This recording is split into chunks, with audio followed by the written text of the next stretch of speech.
পারিকে আর বাঁচানো যাবে না। না ঠাকুরপো, তা নয়, কখনো নয়। তুমি দেখে নিও, অমরটা শেষ পর্যন্ত চেষ্টা করবে। কিন্তু বৌদি, বাবা হয়তো আমার এই সময় তার কাছে থাকা উচিত ছিল। বলো, আমার মেয়ের লাস্ট জার্নিতে আমি পাশে থাকবো না?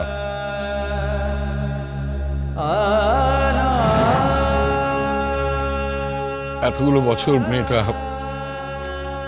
আমাদের কাছে রইল।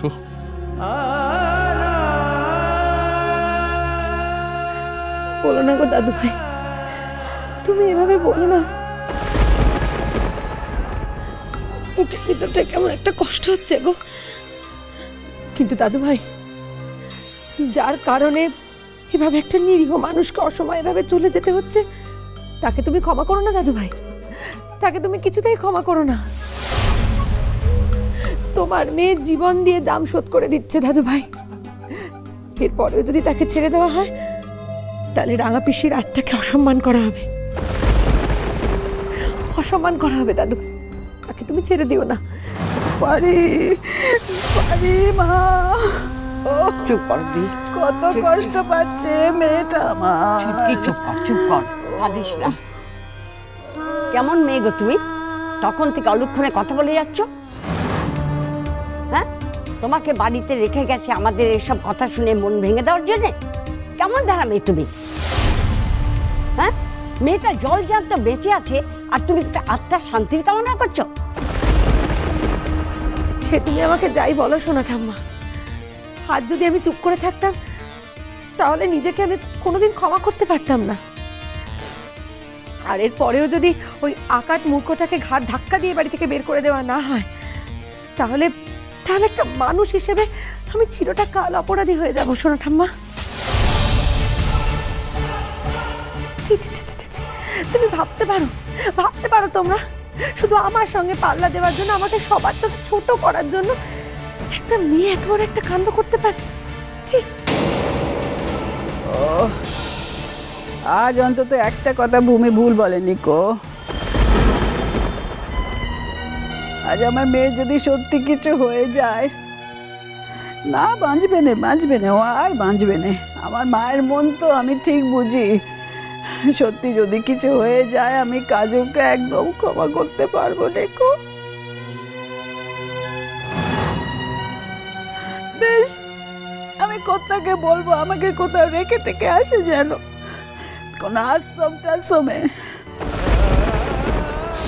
এমনিতেই তো এরপরে আমি আর সংসারে থাকতে পারবো নি থাকতে, একদম থাকতে পারবো নি। সত্যি আমি এখনো ভেবে উঠতে পারছি না যে মেয়েটা দিনের পর দিন ভুল ওষুধ খাইয়ে আমাদের মেয়েটাকে। বুঝতে পেরেছি। কি দাদু ভাই? আসলে আমাদের ফেস করতে পারবে না বলেই কেউ ফোন করছে না। তাহলে অন্তত একজন তো ফোন করে বলতে পারতো যে নার্সিংহোমে ভর্তি হয়ে গেছে, সবকিছু চলছে, ভালো মন্দ যা হোক একটা কিছু খবর তো দিতে পারতো। বলেনি। ও মা, কদিন আগে ভাবছিলাম না মেয়ে আমার রাজরাজেশ্বরী হয়ে সেজে গুজে বাড়ি থেকে বেরিয়ে শ্বশুর বাড়ি যাবে? হ্যাঁ, ভেবেছিলাম না? যাবে রাজরাজেশ্বরী হয়ে সেজে গুজে বাড়ি থেকে বেরোবে, কিন্তু শ্বশুর বাড়ি না, ঈশ্বরের কাছটিতে যাবে। ও ঠাম্মা কেঁদো না ঠাম্মা, কেঁদো না। শক্ত হও, মন শক্ত করো তুমি। আমি আবারও বলছি, যে চলে গেছে তাকে তো আমরা আটকাতে পারবো না, কিন্তু যার জন্য গেছে তাকে যেন উপযুক্ত শাস্তি দেওয়া হয়। অন্য কোনো বাড়ি হলে ওকে তো হাতে হাত কড়া পরিয়ে জেলে ঢুকিয়ে দেওয়া হতো। মেয়েটা আমাদের বাড়িতেই এ যাত্রায় পার পেয়ে গেল। ছোটন বলছিল এমন ওর পায়ে পড়ে কাঁদলো না, এমন কাঁদলো হাতে পায়ে পড়ে যে ওকে নিয়ে যেতে বাধ্য হলো। আর ও গিয়ে বা কি করবে গিয়ে? ও ডাক্তার না বদ্যি? ও কিছু বুঝবে? ওই যে পাকামো, সব জানতা ভাব একটা, সব সময়। তুমি দেখো শোনা ঠাম্মা, এসব আবার কোনোদিনও যাবে না, কোনোদিনও না। এত বড় একটা কাণ্ড ঘটানোর পরেও বুক ফুলিয়ে ঘুরে বেড়াচ্ছে। ছি ছি ছি ছি। আমরা হলে তো লজ্জায় মরেই যেতাম। কেঁদো না ঠাম্মা, কেঁদো না, চুপ করো। এই তো দেখো, আমি তো রয়ে গেলাম। তোমরা তিনজন বয়স্ক মানুষ বাড়িতে রয়েছো, তোমরা চিন্তায় ভাবনায় কষ্ট পাচ্ছ, আমি তো সেই ভেবে রয়ে গেলাম।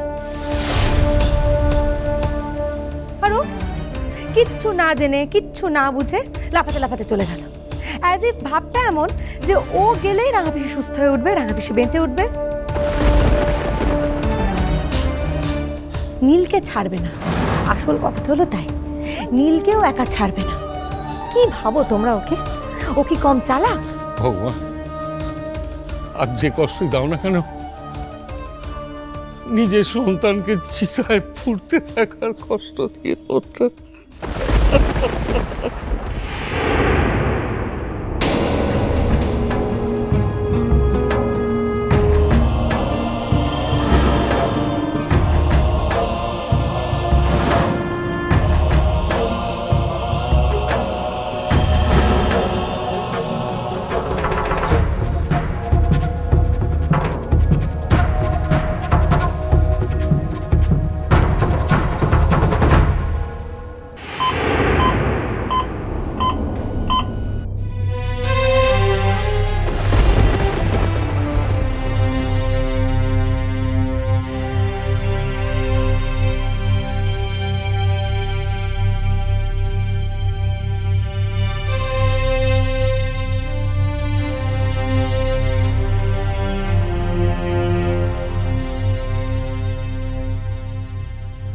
ডক্টর মিত্র, টেনশন করবেন না অমর্ত্য, একদম টেনশন করবেন না।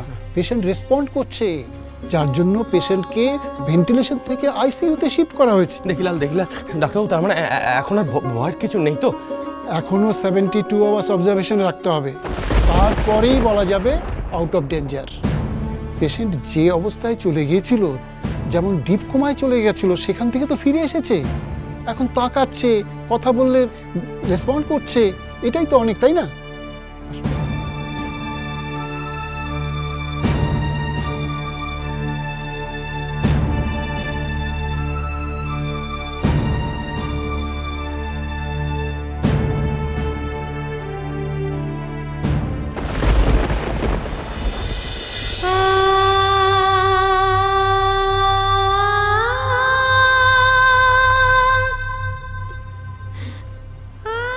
রাঙা পিসি ভালো হয়ে জীব অমর্ত আঙ্কেল।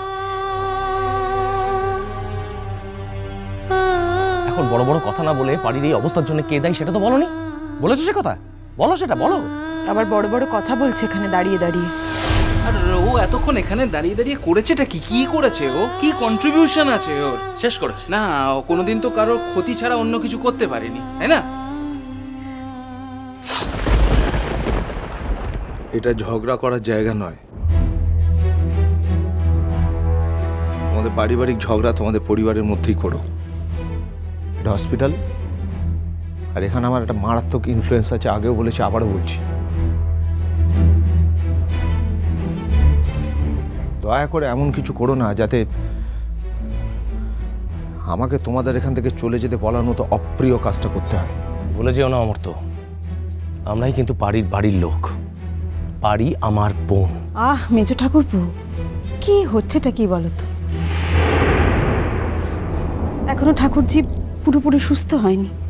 তুমি যাও না বাড়ি থেকে, বরং খবরটা সকলকে দিয়ে এসো। বাড়ি তোমার বোন হতে পারে, কিন্তু বন্ডে সই দিয়ে আমি ওকে এখানে ভর্তি করিয়েছি। Whole responsibility is mine.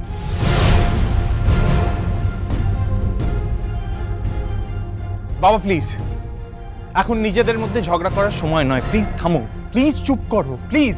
কেন ঝগড়াটা হচ্ছে সেটা বুঝতে পারছো না? বুঝতে?